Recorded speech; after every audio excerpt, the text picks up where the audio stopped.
Hi, I'm Rick Reuter with AGCO Corporation. I'm the global manufacturing technological manager. My job is to help all of our sites across the globe, all 50 of them, collaborate and share best practices and ensure that they're going out and finding the best practices. I'm going to go through kind of one use case that we found at one of our sites in Minnesota. And I was actually part of that team, and then I took the global role. I will get started. All right, AGCO. Who is AGCO? What are they? AGCO Corporation is a manufacturer of agricultural equipment. We see up here some tractors, and we're a company of brands. So the Massey Ferguson brand, Fendt brand, Challenger brand, Vulture brand. Some of these brands are very big in Europe, South America, some in North America. Not just tractors, we manufacture combines, sprayers, anything related to the full crop cycle, from preparing the soil, planting the seed, caring for it as it grows, and harvesting it, and storage, which is our GSI brand. So these pieces of equipment are not dumb equipment. This is all very smart equipment. So movies and everything doesn't do agriculture justice anymore. These things can, if you want, self-guidance through the fields with centimeter accuracy. They can tune themselves for fuel economy or maximum horsepower.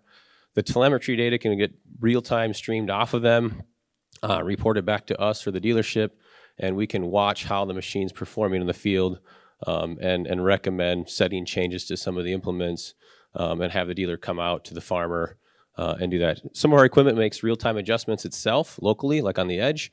Our combine does that, so it senses the field condition as it's happening and starts changing fan speed, rotor speeds, all that stuff kind of real time, and really the farmer doesn't know what's happening. They can actually be sitting in the seat, not driving either. They're just kind of there. I don't know, watching YouTube or whatever they want to do.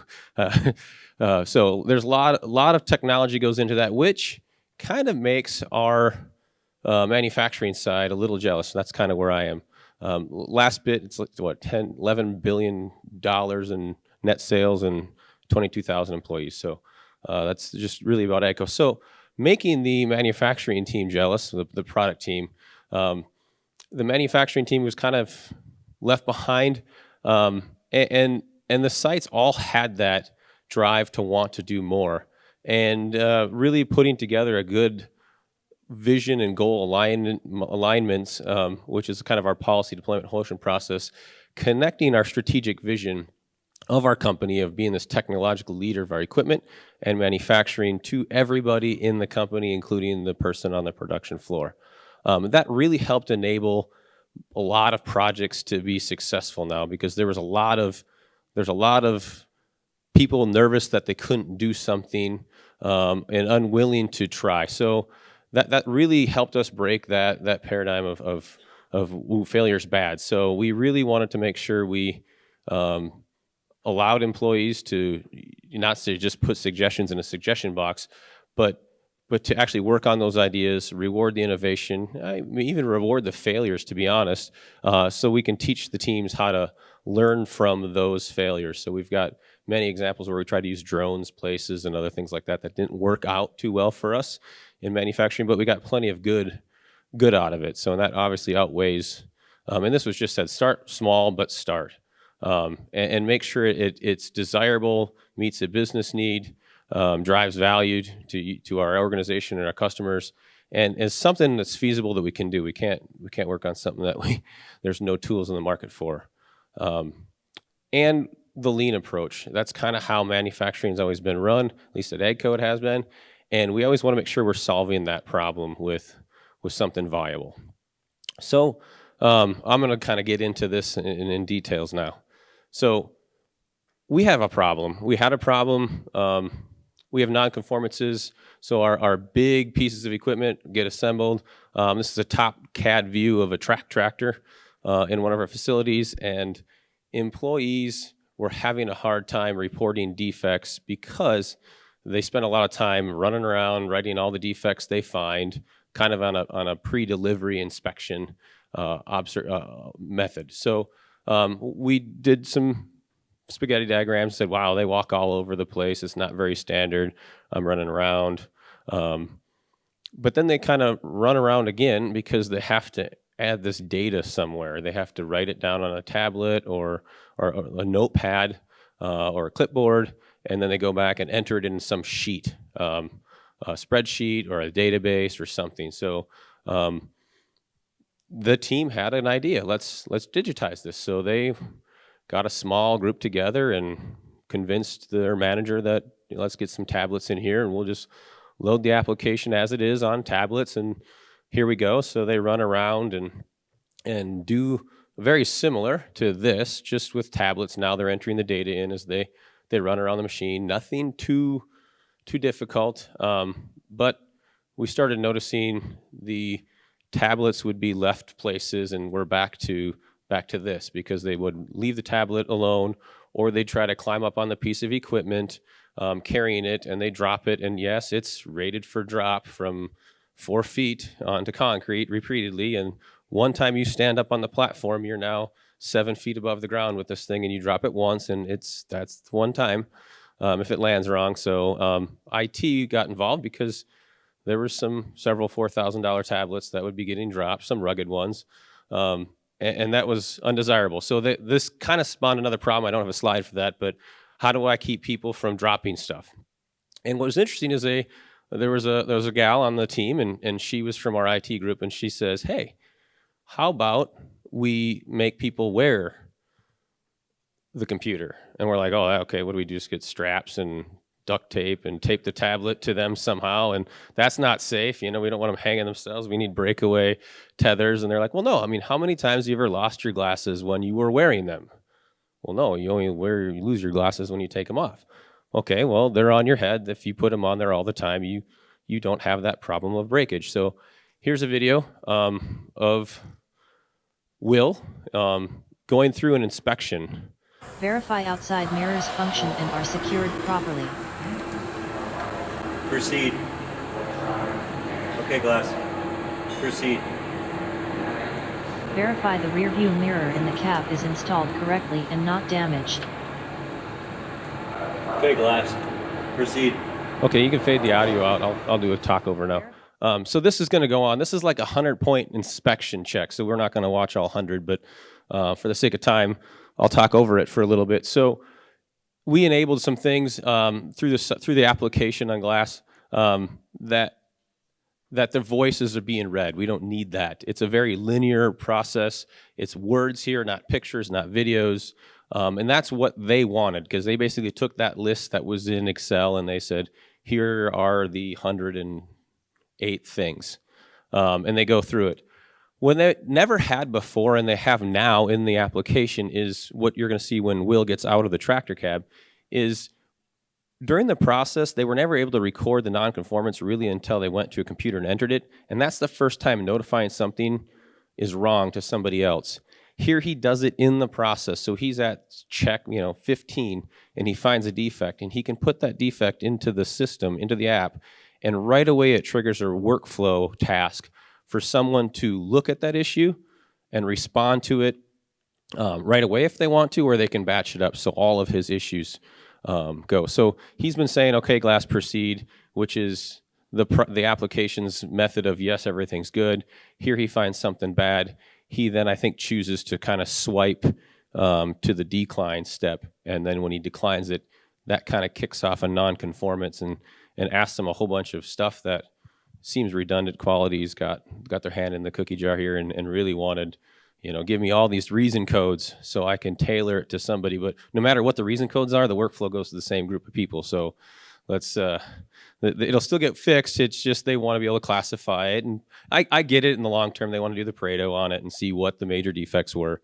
So it's there. So that's it. And we like this now because now at the end of the day, we can give our customers a time-stamped process check. These are the steps they went through. So if you've ever bought a used car or a certified pre-owned car and you ever ask for the 100-point inspection check, and they hand you a crisp white sheet of paper with the same blue ink and every check box of good, your trust factor might be a little lower than if you could actually see the timestamp of how long each task took, by who, by when, not say by person's name, but by a number, an employee number, and how often and how long it took.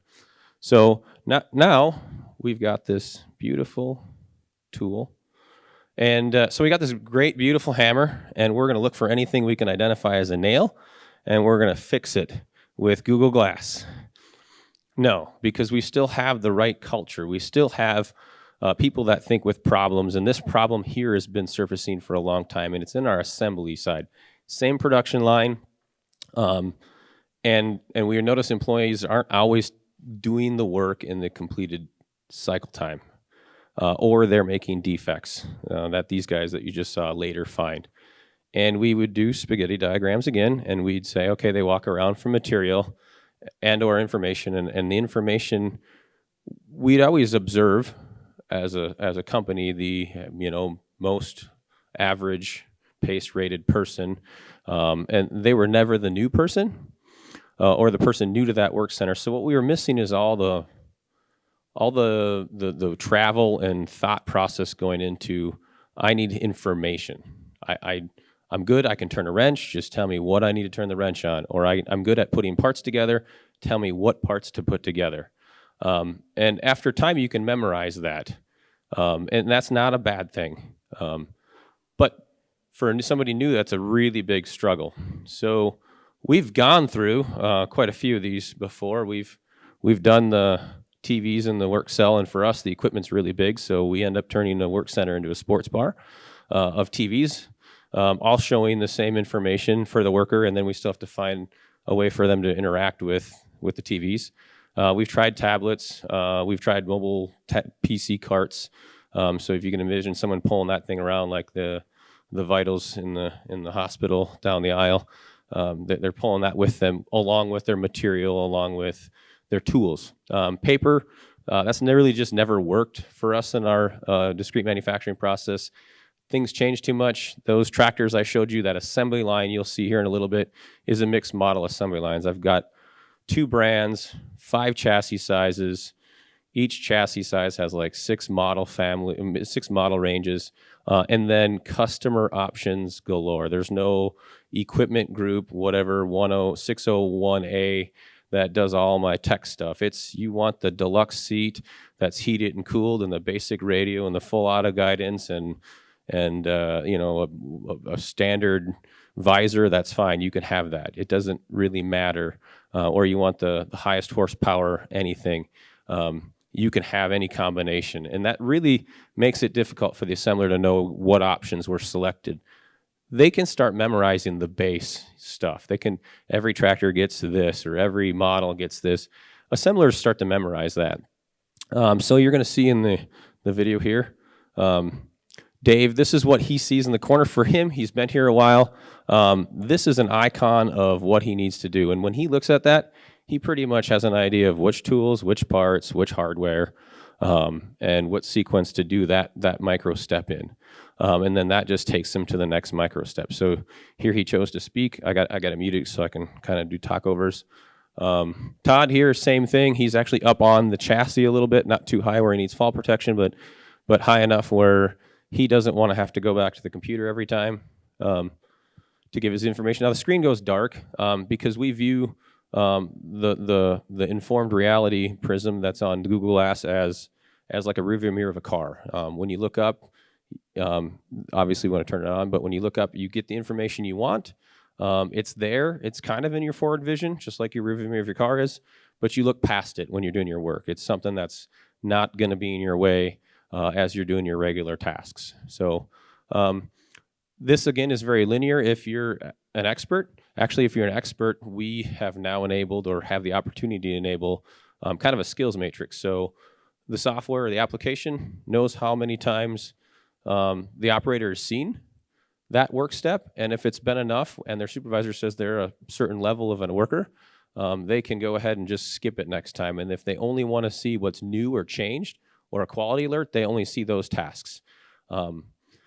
Heather here is not. This is new for her. In fact, she'll actually lift a heavy part like she shouldn't have here in a little bit. But what I want to show on this is she swipes to a list so she knows what parts to grab on that cart next to her. Otherwise, she would have went to a computer, got a Post-it note, wrote in the hardware down how much of it, and then come back and said, okay, now what do I need to do with this stuff? Oh, I'm going to lift this big awkward thing like I shouldn't, and then I'm going to put this bolts on, and eventually she's going to need to know which tool to grab. So she's going to have to go back to that screen and figure out which wrench to grab, which is calibrated to the right torque setting. So for us, it worked because our stuff is big. And it's more of a lower volume, and there's a lot of work content. These people are memorizing over an hour's worth of work per build before the next unit. So to me, if anything, some of those things change. If I have a small workstation, a monitor would work or a tablet would work. For us, we found this as being the best way to connect people. Because even here, Steve here could, if he's going to actually finish it, but he can go ahead and call for help if he needs to. So running out of time, but I do want to make you watch some guys build Legos, because who wants to go to ARC and not watch kids build Legos? Real quick, what I have is they're building this Lego car. The person in red is actually inherently faster. We took the Lego work instruction and broke it into 4 equal labor steps, and these 2 guys are going to switch. The guy in red's running back and forth because we've simulated him going to get the information, and the person on the left is now doing nothing and has the information on glass, and they'll switch and go through this process again.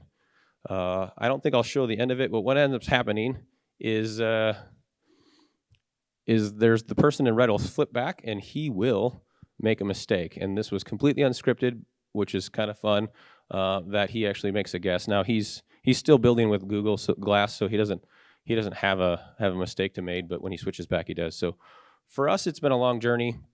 The application I talk about is Perceedix. We like it because it allows us to flow information from our MES directly into that application. It allows us to just build the workflow on their application and bring it to our workers. So no matter really the mode we use it for, it's the same interface for the employee. And there's lots of workflow, the whole non-conformance. And if I have a problem, I can workflow it to another group of people, whether it be quality or supervisors, has been just great for us. So that's all I got. Thank you.